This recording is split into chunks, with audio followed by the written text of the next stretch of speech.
할렐루야. 예, 반갑습니다. 우리 존경하는 정한영 목사님. 제가 젊은이 교회 또 그리고 선한 목사교회 젊은이 교회 그리고 또 본교회에서 교구 사역을 지금 벌써 8년째 이제 하고 있는데요. 거진 목사님과 함께 한 7년 8년을 목사님이 부목사로 계실 때 제가 전도사 때부터 그리고 나중에는 같이 또 부목사로 많은 지도와 사랑을 받았는데 오늘 이렇게 주 안에 있는 교회에 말씀 전할 수 있음이 영광이고요. 참 감사합니다. 그리고 또 우리 서정준 목사님이 소개해 주셨듯이 같은 교회 출신으로 제가 우리 서정준 전사님하고 같이 신앙생활을 목사님과 신앙생활을 했는데 이렇게 같이 사역을 주 안에 있는 교회에서 열심히 한 몸으로 섬기고 계시는 것을 보니까 너무 감사가 됩니다. 오늘 금요 성령 집회 여러분 나오셨는데요. 여러분 모두에게 성령님의 인도하심을 경험하는 그리고 또 성령님과 동행하는 은혜를 누리시게 되기를 주의 이름으로 축복합니다. 우리가 예수 그리스도를 믿고 그리고 영접하고 받은 은혜가 있다면 성령님이 우리 안에 오시는 거고요. 그리고 오늘도 성령님께서 우리를 인도하시는 것입니다. 성경은 분명히 증거하기를 요한복음 16장 13절에 진리의 성령이 오시면 그가 너희를 모든 진리 가운데로 인도하시리니 라고 말씀하고 계십니다.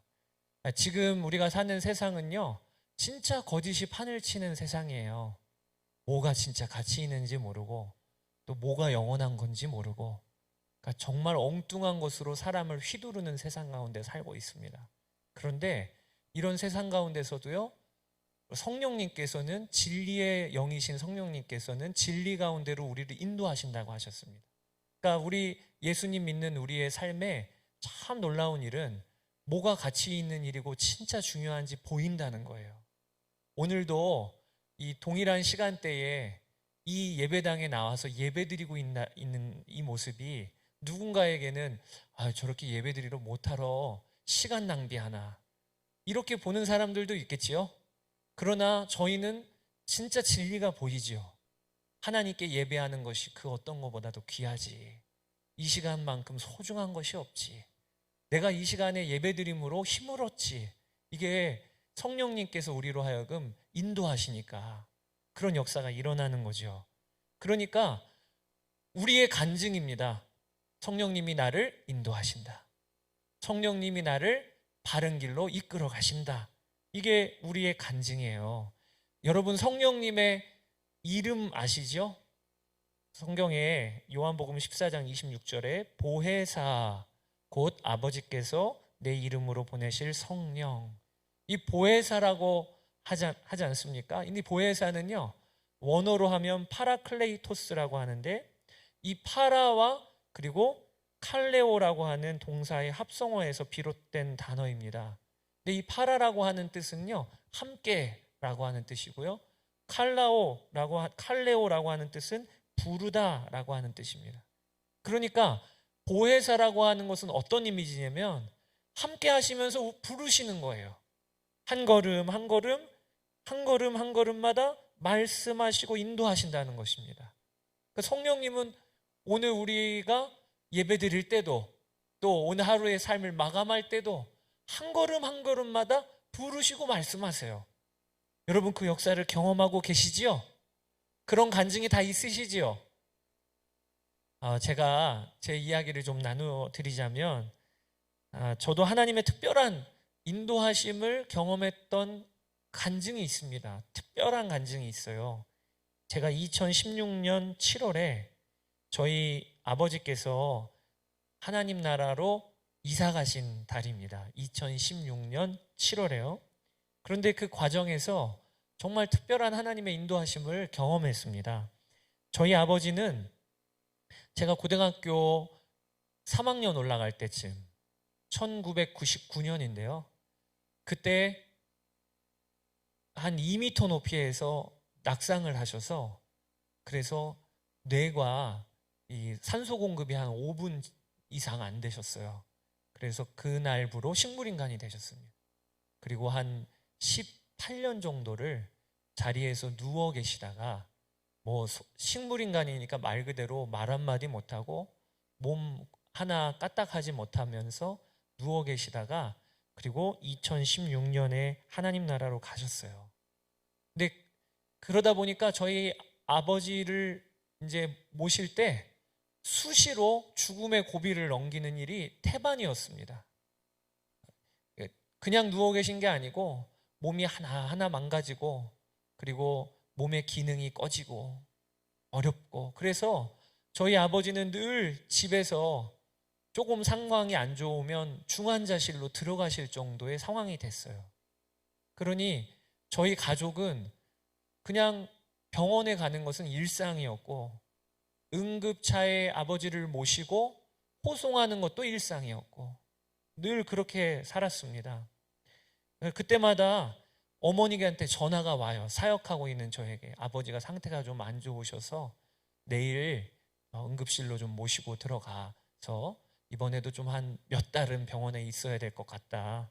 그런 식으로 아버지가 수시로 왔다 갔다 병원을 다니셨지요. 2016년 7월도 그날도 어머니로부터 전화가 왔습니다. 아버지 상태가 좋지 않으신다. 그날이 수요일이었는데 오후에 일정이 비어 있길래 제가 성남에서 인천으로 1시간 걸쳐서 저희 부모님 댁으로 내려갔습니다. 가서 뵈니까 정말 아버지 호흡이요 좋지 않으시더라고요. 가파르게 호흡을 하고 계십니다. 그래서 제가 한동안 옆에서 손잡고 아버지 아버지 이렇게 불러드리다가, 그리고 어머니께서 빨리 이제 올라가라, 수요예배 있으니까 내가 내일 아버지 모시고 응급실 갈 거야, 그러니까 올라가, 내가 전화할게. 그리고 여느 때와 다름없이 네 그러세요 하고 그리고 차를 몰고 성남으로 가는데 이상하게 하나님이 제 마음에 부담을 주시는 거예요. 다시 돌아가라. 차를 돌려서 다시 돌아가라. 그래서 한 40여 분을 고속도로를 달려왔는데 이 돌아갈 상황이 아님에도 하나님이 계속 마음에 부담을 주시니까 고속도로에서 나와서 빙 돌아서 다시 인천 방향으로 해서 향했습니다. 그리고 한참을 가서 배를 누르고 들어갔더니 어머니가 아니 왜 왔냐, 지금 오늘 수요예배가 있는데 가서 예배 섬겨야지 왜 왔냐 그러시더라고요. 저도 왜 그런지는 모르겠는데 하나님이 다시 돌아가라는 마음을 주셔서 그런 이야기는 못했지만, 그래서 아버지 손을 붙잡고 아버지, 그리고 또 한 번 몇 번을 불러드렸어요. 그런데 한 3분 5분 안 되셔서 숨이 멈추셨어요. 그래서 아버지를 소천하는 시간에 아버지 옆에서 이렇게 아버지를 어떻게 보면 환송해 드릴 수 있었습니다. 저에게는 참 특별한 경험이었어요. 제가 저희 아버지가 신앙생활 참 잘하셨던 분이신데 갑작스런 사고로 그렇게 식물인간으로 오랫동안 누워 있으면서 제 마음에 늘 질문이 있었거든요. 하나님, 정말 하나님이 저희 아버지 사랑하시는 거 맞으세요? 또 하나님이 우리 가정을 진짜 사랑하시는 게 맞으세요? 늘 알긴 아는데 말씀을 통해서도 늘 결론은 있지만 그럼에도 어떨 때는 그런 마음이 들 때가 있었거든요. 그런데 그날 그 사건을 통해서 하나님이 저에게 말씀해 주시는 것 같아요. 어떤 말씀을 주셨냐면 봐라, 내가 눈동자와 같이 보고 있었어. 봐라, 너희 가정을 내가 눈동자와 같이 지키고 있었어. 만약에 아버지가 하나님 나라 가실 때 그 자리에 만약에 없었다면 정말 저도 마음에 지금도 아마 너무 안타까웠을 거예요. 그런데 하나님이 정확하게 보고 계시고 그리고 하나님이 데려가셨다. 이 믿음이 우리 가운데 부어지니까 그게 얼마나 위로가 되는지.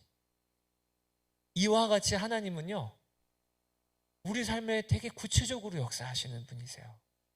성령님은 우리와 함께 계시며 말씀하시는 분이세요. 그런데 여러분, 아주 중요한 메시지가 여기에 있습니다. 그게 뭐냐면 이런 경험은 흔치 않다는 거예요. 어떤 한 목사님이 그러시더라고요. 간증은 간간히 증언하는 게 간증입니다. 자주 일어나는 일이 아니고요. 어쩌다. 그러니까 간증거리도 되는 거죠. 그러니까 우리가 지금까지도 신앙생활 20년, 30년 하시면서 나와 동행하시면서 말씀하시는 파라클레토스, 성령 하나님, 보혜사 성령님, 이것에 대해서는 우리가 분명하지만 그러나 막상 그래서 진짜 인도하는 게 맞아요? 만약에 그런 불신자가 물어볼 때 여러분 간증할 그런 간증이 매일매일 있지는 않으시죠? 그렇게 드러내놓고 들어보니까 진짜 신기하네요. 와, 좀 놀랍네요. 이런 간증이 매일매일 이어지는 건 아닐 수도 있죠. 그때 여러분들이요, 오늘 말씀을 꼭 방향으로 붙잡으시게 되기를 바랍니다.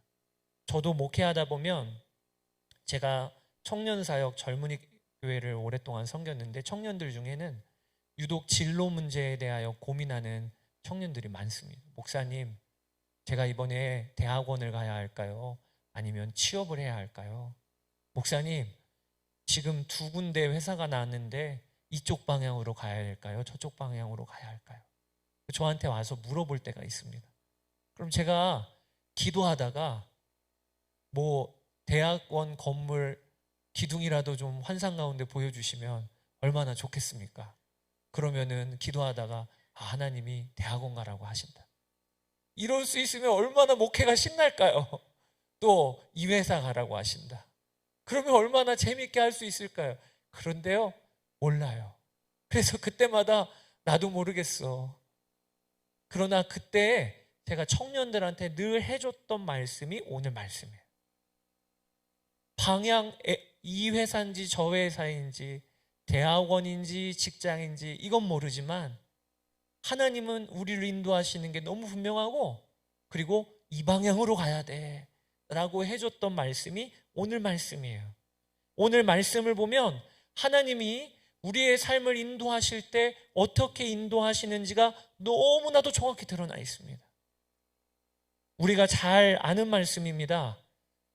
아기 예수님이 태어나시고 그리고 그 당시에 헤롯 대왕이 유대 땅을 통치하고 있었는데 아버지 요셉이 헤롯 대왕이 메시아가 태어났다라고 하는 소식을 듣고 아기를 죽이려고 하는 거예요.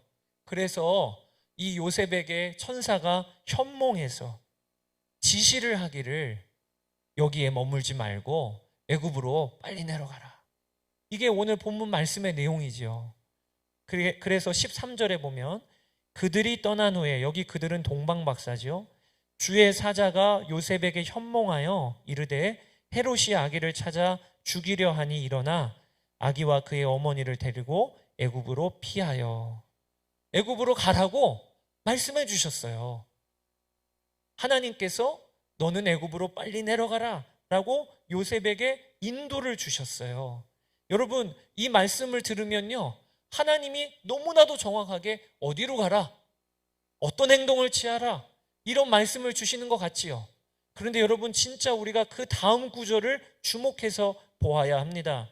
이어지는 말씀에 뭐라고 나와 있냐면요, 아기와 그의 어머니를 데리고 애굽으로 피하여, 같이 한번 읽어볼까요? 여기서부터 내가 내게 이르기까지 거기 있으라 하시니. 이게 오늘 여러분과 나누고 싶은 말씀입니다. 요셉을, 그리고 그 요셉의 가정을 주의 천사가, 그러니까 성령 하나님께서 인도하시는 거예요. 정확하게 인도해 줬어요. 요셉 애굽으로 내려가라. 그런데 애굽으로 내려가는 요셉에게 하나님이 주시는 지침이 딱 한 가지가 있는데, 내가 내게 이르기까지 너 거기 있어라. 이렇게 말씀하신 거 딱 한 말씀을 주신 거예요. 여러분, 여기에서 우리가 한번 요셉의 심정을 생각해 봐야 합니다. 요셉은요, 얼마나 지금 마음이 졸일까요? 한 나라의 임금이, 권력을 다 갖고 있는 임금이 우리 가정을 찾는데요, 찾아서 그 귀한 아이를 죽이려고 한다는 거예요. 혈안이 되어 있다는 거예요. 그러니 요셉이 이게 얼마나 두려운 일일까요? 또 요셉은 그 출신이 나사렛에서 살았던 사람입니다. 그 갈릴리 지방에서 살았던 사람이에요. 갈릴리 지방.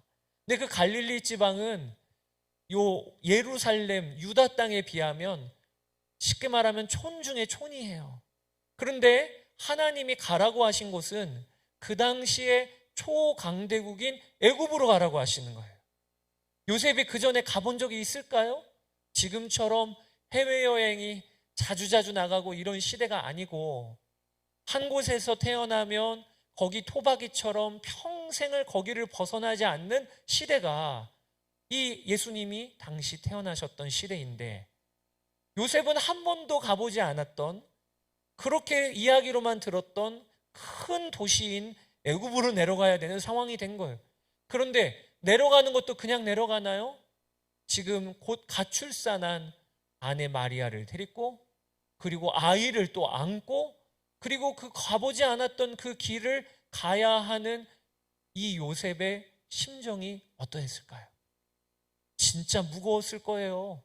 떨렸을 거예요. 그러면 여러분, 이 심정을 하나님이 아셨을까요? 모르셨을까요? 아셨죠? 그러면 좀 자세하게 설명해 주셔야 되는 거 아니에요? 그렇죠? 요셉은 지금 떨리는데 그러면 안심도 좀 시켜주셔야 되는 거 아니에요? 그런데요, 지침이 애굽으로 내려갈 때 딱 한 가지, 내가 내게 이르기까지 거기 있어라. 그리고 나서는 뿅 하신 거예요. 더 이상 자세한 이야기도 없어요. 여러분, 왜 이렇게 하나님께서 이렇게 말씀하셨을까요? 요셉이 이 말씀을 들은 후에 요셉의 애굽 생활은 어떤 애굽 생활이었을까요? 요셉은요, 애굽 땅에 가서요, 그 다음부터는 요셉이 하는 게 뭐냐면, 오늘 말씀하실까? 내일 말씀하실까? 요셉의 시선이 항상 누구에게 있어야 하는 겁니까? 하나님께. 하나님께. 애굽 땅으로 내려오라고 하셔서 내려는 갔는데 언제까지 어떻게 있어야 될지는 모르니, 말씀하시는 주님이 말씀하시겠다고는 약속하셨으니 그 다음부터는 계속해서 주님을 주목하고 바라보는 삶을 살았던 곳이 애굽 생활이었던 거예요. 만약에 하나님께서 이 요셉에게 1년만 있다가 올라와, 1년만 있다가, 정확히 1년 후에 이 헤롯이 죽을 거야, 그러면 너는 그 다음에 올라오면 돼, 만약에 이렇게 얘기해 주셨다면, 그러면 요셉은요, 애굽 땅에 내려가서요, 날마다 주님 바라볼 필요가 없어요. 그냥 집 구하고 그 다음에 거기에서 1년 정도 살 계획 갖고 있다가, 그리고 하나님과 상관없이 1년 동안 있다가 1년 다 됐어요. 맞다, 이제 날짜가 다가오네. 자, 그러면 이제 가자. 이게 요셉의 생활이었을 거예요. 1년 있다가 오라, 어디 가서 있으라, 이런 얘기는 없지만 딱 하나, 내가 내게 이르기까지라고 하는 이 말씀 때문에 요셉은 날마다 주님을 바라봐야 하는 것이 애굽에서의 생활이었던 거지요. 똑같습니다. 하나님이요, 하나님의 백성들을 인도하실 때, 그리고 우리의 삶을 인도하실 때, 어떨 때에는 참 특별한 역사로 인도하세요. 말씀을 귀에다가 들려주시는 것처럼 들려주시기도 하고, 어떨 때에는 나를 툭툭 쳐서 내가 갔던 길을 멈추게도 하실 때가 있어요. 그런데 그런 일들은 정말 간증입니다. 간간히 일어나는 거예요. 대부분은 어떻게 일어나느냐? 오늘 요셉을 인도해 주셨던 것처럼 내가 내게 이르기까지 라고 말씀하시고는요, 날마다 주님 바라보는 삶을 살게 하시는 게 하나님의 인도하심이에요. 그 대표적인 예가 누구냐면 믿음의 조상 아브라함입니다. 아브라함이 하나님께서 갈대아 우르 땅을 떠나서 그리고 가나안 땅으로 인도하셨잖아요. 그런데 성경을 잘 읽어보면요, 하나님이 가나안 땅 그리고 세겜에 가서 제사를 드리는데 지명을 말씀해 주시지를 않습니다. 자, 확인해 보실까요? 창세기 12장 1절 같이 한번 읽어보시겠습니다. 시작. 여호와께서 아브라함에게 이르시되 너는 너의 고향과 친척과 아버지의 집을 떠나 내가 내게 보여줄 땅으로 가라. 여기 뭐라고 말씀하시죠? 가나안으로 가라 이러셨어요? 아니에요. 뭐라고 말씀하셨냐면 내가 내게 보여줄 땅으로 가라.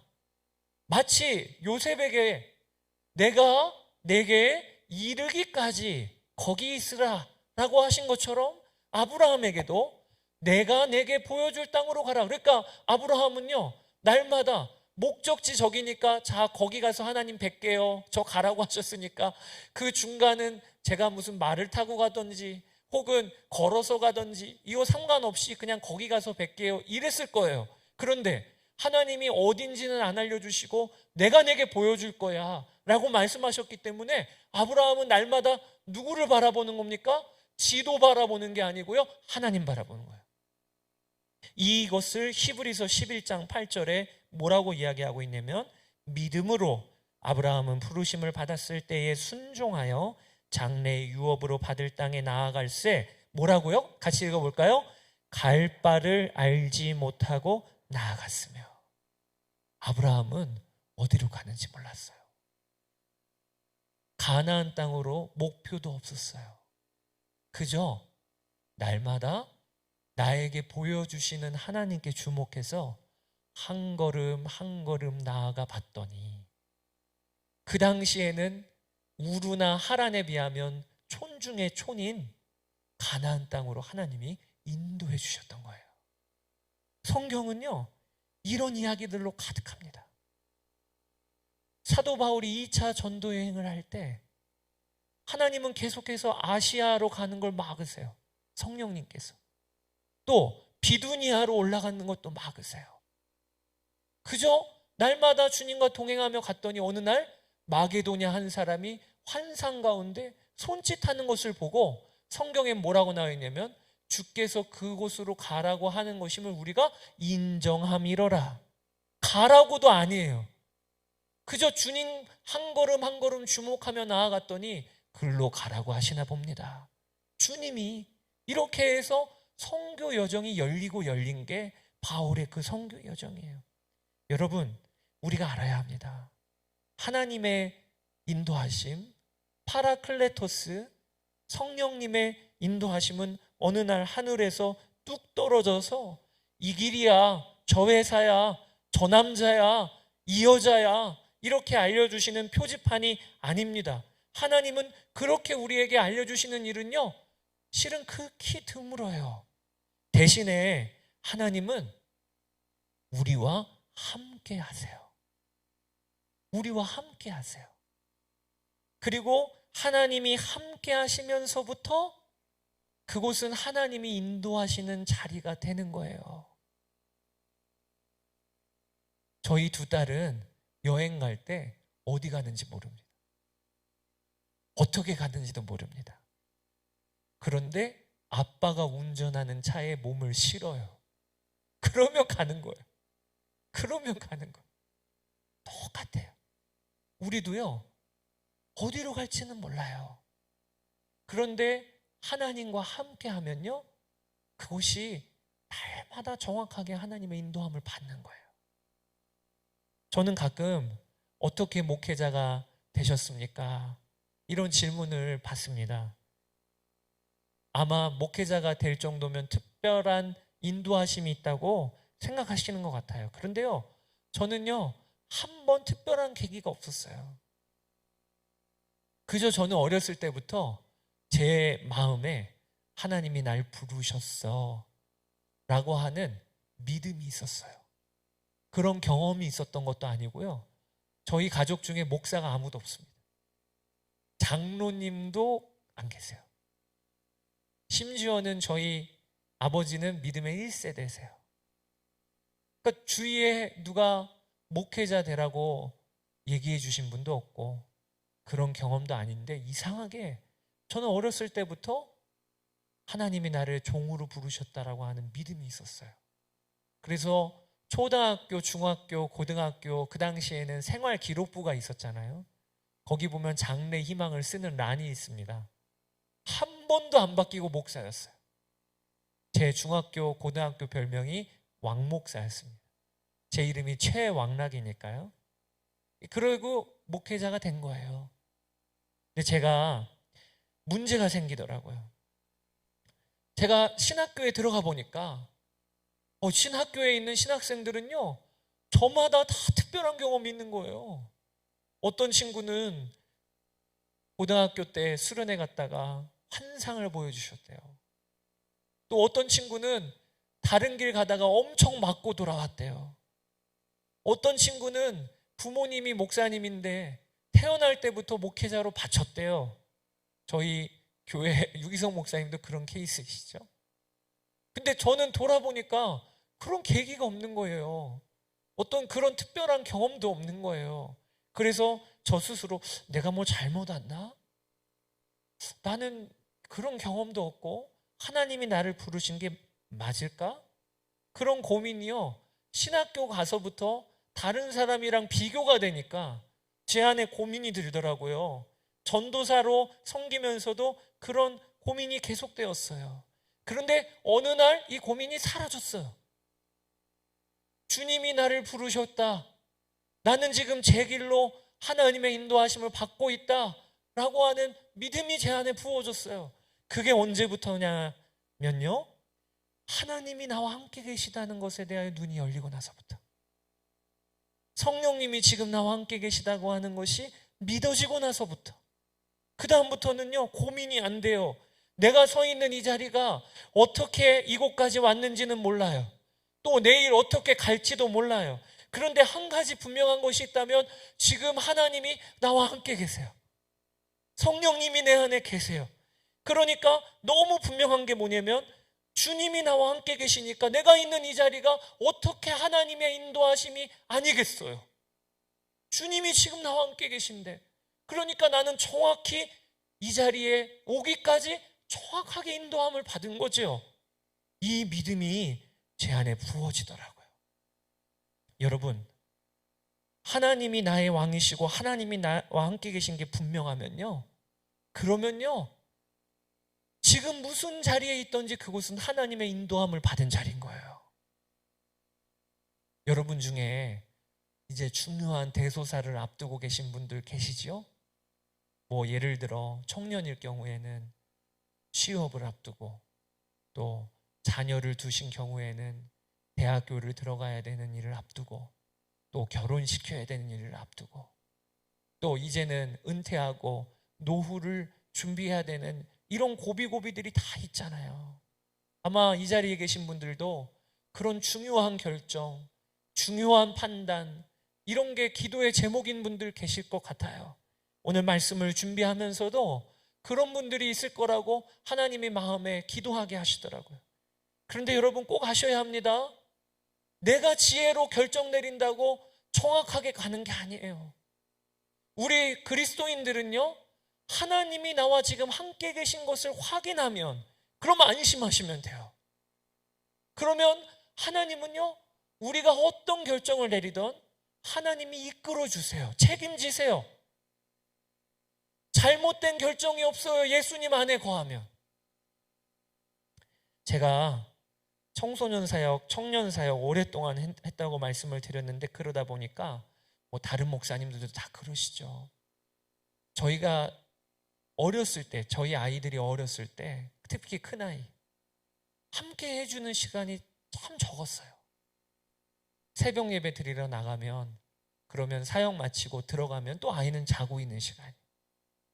저도 지금까지 저희 큰아이는 이제 중학교 2학년인데요 지금은 많이 그렇게 안 합니다. 제가 새벽 예배 끝나고도 아이 학교 가는 시간에 꼭 맞춰서라도 가서 아침밥 같이 먹고, 그리고 학교 가는 거 배웅해주고, 좋은 아빠지요. 제가 매번 그럽니다. 그런데 어렸을 때는 그렇게 안 했었습니다. 그러니까 저는 아이가 이 유아 때, 그리고 유치원 때 이 기억이 별로 없어요. 너무 미안하더라고요. 근데 그 결과가요, 초등학교 때 딱 나타나기를, 어느 날 학교에서 가족 그림을 그렸는데 가져왔는데 아빠가 없는 거예요. 아빠가 없어요. 그래서 제가 야, 아빠 어디 있니, 아빠? 그랬더니 아이가 했던 말, 아빠는 사무실에 있어. 집에는 없어요. 사무실에 있대요. 아, 진짜 미안하더라고요. 제가 진짜 그렇게 뭘 모르는 아빠였던 것 같아요. 그런데 그래서 저희 둘째가 태어났을 때 정신을 차리고요. 그다음부터는 제가 가능하면 아이들과 시간을 보내는 일을 최우선으로 띄우고, 그리고 사택이랑 아무래도 사무실이 가까이 있다 보니까 수시로 들어가서 아이들과 시간도 보내고 밥도 먹고 그랬었습니다. 공을 들였죠. 그런데 어느 한 날 저희 둘째 딸이 휴가를 이제 맞아서 짐을 다 싸서, 그리고 이제 휴가를 떠날 준비를 하고 현관문을 나섰는데 저희 둘째 딸이 저한테 질문을 하더라고요. 아빠도 가려고? 가족 휴가를 가는데 저희 둘째가 저한테 아빠도 가려고? 그러는 거예요. 그래서 제가 시영아, 아빠도 가야지. 우리 가족 휴가 가는 건데 아빠도 같이 갈 거야. 그랬더니 아이가 씩 웃으면서 만족하더라고요. 나중에 알았어요. 그게 다른 의미가 아니고 이 둘째 아이에게는요, 아빠가 가는 게 그렇게 중요한 거예요. 한 번은 제가 아이들 데리고 놀이동산에 갈 준비를 하고 있었습니다. 놀이동산에 가면 동물들도 볼 수 있고 동물들도 만질 수 있고 제가 쭉 설명을 해줬어요.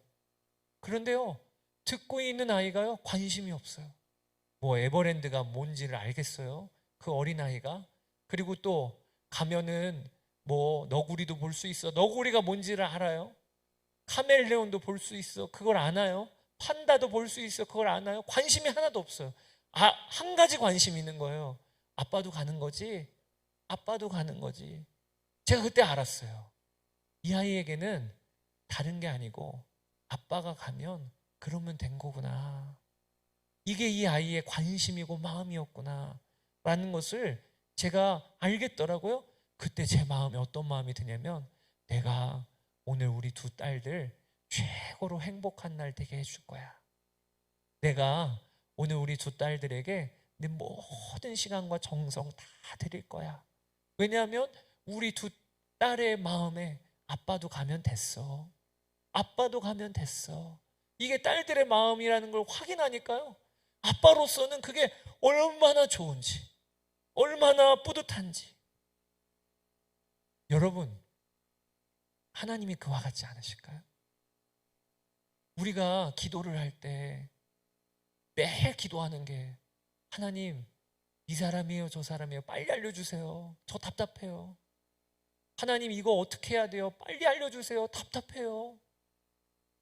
늘 기도를 이렇게 기도하는 사람이 있고, 어떤 사람은 기도회 자리에 나와서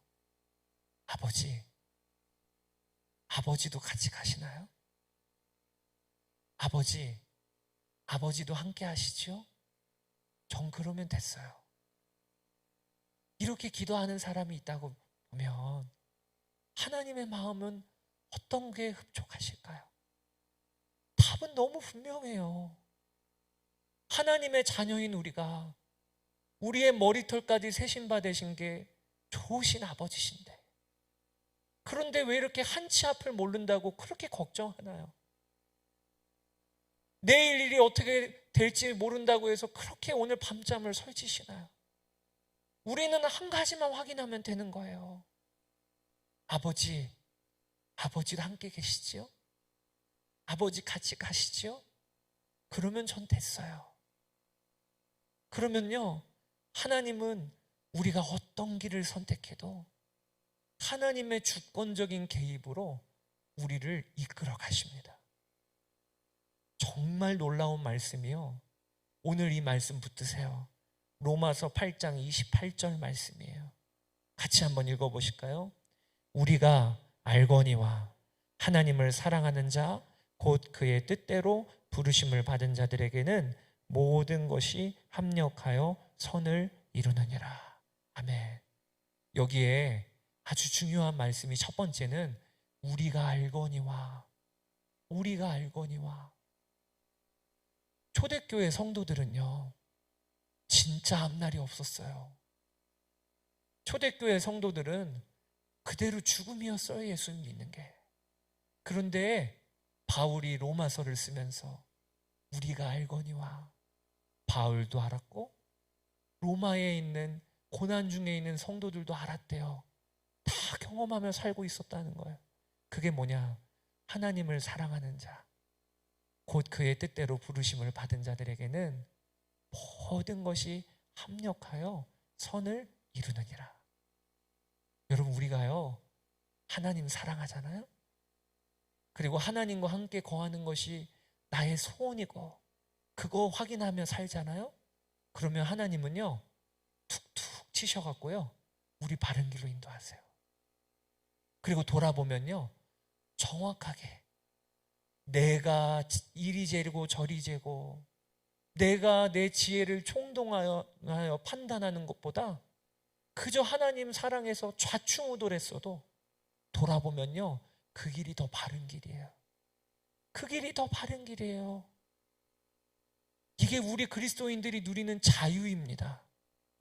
세상 사람들은요 판단 한번 잘못하면 망하는 거예요. 그때 내가 그 판단 잘못해서 이 신세야. 그때 내가 이 사람 잘못 만나서 이 꼴이야. 그러니까 세상 사람들은 날마다 살얼음판이에요. 살얼음판. 왜냐하면 발을 잘못 디디면 죽는 거니까요. 잘못 만나면 그러면 인생이 망치는 거니까요. 그러니까 얼마나 두려워요. 실수하면 안 되는데. 얼마나 두려워요. 후회가 남아요. 그게 얼마나 그럴 일이 많아요. 그런데 우리 성도들은 진짜 자유예요. 좀 실수해도 하나님 사랑하면 모든 게 합력해서 선을 이루신다고 하셨으니까. 좀 잘못 만나도 결국에는 그걸 통해서 나를 배우게 하시고 나를 세우시는 하나님의 통로가 되는 하나님의 지혜로 그렇게 하시니, 그러니 우리는요 이 회사를 가도 저 회사를 가도 상관없어요. 주님을 경외하면. 이 사람을 만나든 저 사람을 만나든 상관없어요. 하나님이 바꾸시니. 그게 우리 그리스도인들이 누리는 자유라니까요. 이게 얼마나 놀라운 복인데요. 이 세상을 살아갈 때. 그러니까 오늘도 중요한 판단과 결정을 앞두고 계신 분들 오늘 기도하세요. 하나님, 저는 주님과 함께 있으면 돼요. 그죠? 주님 나와 동행하시고 하나님 함께 가시는 것만 확인하면 저는 오늘도 안심하고 발 뻗고 잡니다. 내일 일은 주님이 또 인도하실 거니까요. 그게 에베네셀의 하나님이라고 하는 뜻이기도 하고 여호와 이레라고 하는 하나님의 뜻이기도 하는 거잖아요. 내 지금까지의 삶도 주님 인도하셨고 앞으로도 인도하실 것이다. 오늘 본문에 보면 요셉은 애굽에서 올라올 때 한 가지 소식을 듣습니다. 헤롯 대왕은 죽었는데 헤롯 대왕의 아들 중에 아켈라오라고 하는 아들이 있는데 그 아켈라오가 유대 땅을 다스리고 있다는 거예요. 근데 그 아켈라오는 소문으로만 들어도 얼마나 폭력적이고 폭압하는 그런 군주인지 그 땅으로 가기가 너무 두려운 거예요. 거기 가면 혹시나 어떻게 될지는 몰라. 두려워서 어떻게 해야 될지를 모를 때 나사렛으로 인도함을 받았어요. 그런데 여러분 너무 놀라운 게 뭐냐면 23절에 나사렛이란 동네에 가서 사니 이는 선지자로 하신 말씀에 나사렛 사람이라 칭하리라 하심을 이루려 함이로라. 그러니까 요셉은요 두려웠어요. 그러니까 그는 결정도 못하고 바들바들 떨고 있었는데 그래서 나사렛으로 가라. 그래서 갔는데 결국에는 어떻게 된 거예요? 말씀이 이루어진 거예요. 그래서 우리가 예수님을 나사렛 예수, 이게 말씀이 이루어진 거예요. 이게 그대로 우리에게 보여주는 예증인 거예요. 우리는 어떨 때 두렵습니다. 어떨 때 어디로 가야 될지를 도무지 모릅니다. 그러나 요셉이 누구와 함께 있었죠? 갓난 아이였어도 누구랑 함께 있었어요? 예수님과 함께 있다 보니까 하나님은 결국에는 그를 말씀이 이루어지는 삶으로 인도해 가셨잖아요. 마찬가지예요. 성령님이 우리와 함께 계신 것 이거 하나면요 우리는 어떨 때 두려워 떨고 어떨 때는 약하여 넘어질 수도 있어요. 그러나 우리가 나중에 10년이 지나고 뒤돌아보면 정확하게 하나님 인도하신 거예요. 이걸 경험하시게 되기를 축복합니다. 제가 아는 한 집사님이 전기 설비 기술을 공부하고요, 한 업체에 취직을 하셨습니다. 그런데 가서 일해 보니까 그 업체에서는 공공연하게 벌어지는 거짓이 있는 겁니다. 그것이요, 공사 현장에 필요한 자재들을 신청하고는 그걸 아껴서 써요. 그리고 그 자재를 모아다가 다시 파는 겁니다. 이게 공공연하게 벌어지는 일이에요. 그게 부수입이 되는 거죠. 현장에 나가서 일해 보니까 그런 일들이 많은 거예요. 근데 이분이 결단을 합니다. 내가 하나님 앞에서 오늘을 사는 건데 거짓하면 안 되지. 그래서 정직하게 남은 것은 회사에 다 보고하고 반납을 합니다. 같이 일하는 분들이 난리가 났어요. 융통성 없다. 그리고 너 때문에 오히려 우리 애가 손해를 보게 생겼다고 난리가 났어요. 그러니까 사람들로부터는 늘 그저 외면을 당하는 겁니다. 같이 일하기 싫어하고. 그러니까 진급을 못하고 늘 박봉이에요. 그럼에도 불구하고 이걸 바꿀 수가 없는 거예요. 어느 한날은 사장의 눈에 띕니다. 왜냐하면 그 집사님이 간 현장은요, 가격이 꽤나 저렴하게 나오는 거예요. 공사를 진행하는 일에 있어서 회사에서 돈이 아껴지는 거예요. 그러니까 결국에는 나중에는 그 나이에는 갈 수 없는 현장 책임자로 이 사장님이 이 집사님을 세웁니다. 기술이 좀 부족해도. 그러면서 계속 본인은 또 현장 경험을 쌓게 되는 거죠. 나중에 다른 업체에서 콜링이 들어오고, 그리고 결국에는 이 집사님이 그 회사에서 나갈 때 사장님에게 편지를 쓰고 감사합니다. 그 사장님도 다시 돌아올 수 있으면 언제든지 와라. 이렇게 하면서 직장 생활을 하는 이야기를 들었어요. 제가 그 이야기를 들으면서 깨닫게 되는 것이, 어려운 자리, 박봉의 자리에 있어도요, 하나님이 함께 하시는 그 자리는요, 버릴 게 아무것도 없어요. 다 배움이고요, 다 나를 훈련하는 연단의 자리고요, 그리고 결국에는 나를 세우시는 하나님의 은혜예요. 아무리 어려워도 하나님이 함께 계신 게 중요한 거예요. 사랑하는 여러분, 지금 위기의 때를 살고 있어요.